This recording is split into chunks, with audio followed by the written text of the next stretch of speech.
Ever wondered what really goes on in Judge Judy's courtroom? Today, we're breaking down 3 outrageous cases that are part shocking, part frustrating, and all classic Judy. But here's the twist. I want you to rate each case out of 5 in the comments. How much drama? How much shock value? How much classic Judge Judy? Let's get into it. Case 1. The daycare disaster. A mother drops off her 4-month-old baby at daycare expecting a normal day. A few hours later, she gets a call. Your baby won't stop crying. You need to pick him up. When she arrives, the baby is still crying uncontrollably. She rushes him to the hospital, and doctors discover he has a broken leg. So what happened? The daycare provider admits in her own testimony that she saw the baby's 9-year-old brother swinging the infant around by his ankles. And instead of stepping in, she just said, "Play nicely." She never took the baby away, never stopped the dangerous behavior. In court, Judge Judy is outraged.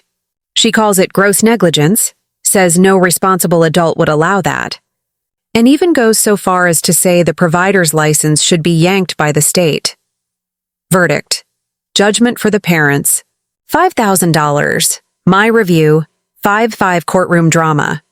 What about you? If you were rating this case, is it a full 5, or would you give it less? Drop your number in the comments. Case 2. The custody battle spillover. This one is messy.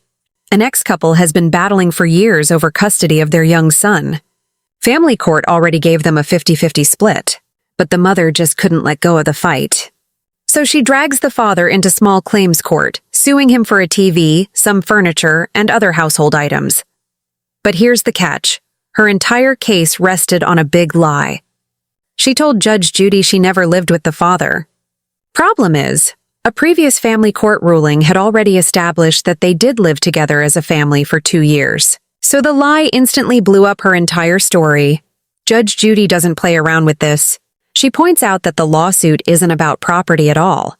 It's just the mother's way of continuing the custody war through another courtroom.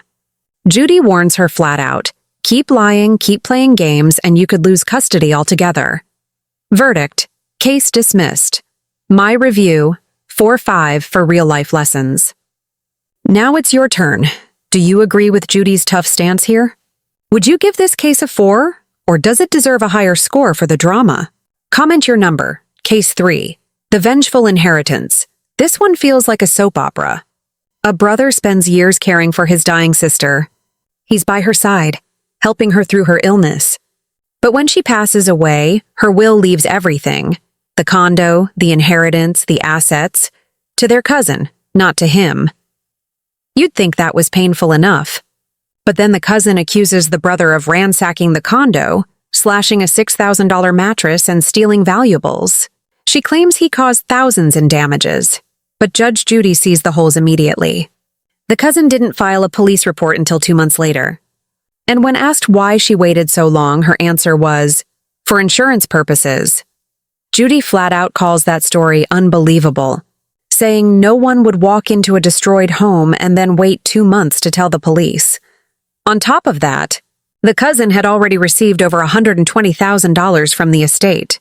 Judy wasn't about to reward greed on top of that. Verdict? Judgment for the brother. My review, 5-5 for the plot twist. Now you decide, was this a 5 in your book too? Or do you think the cousin had any point at all? Let me know in the comments.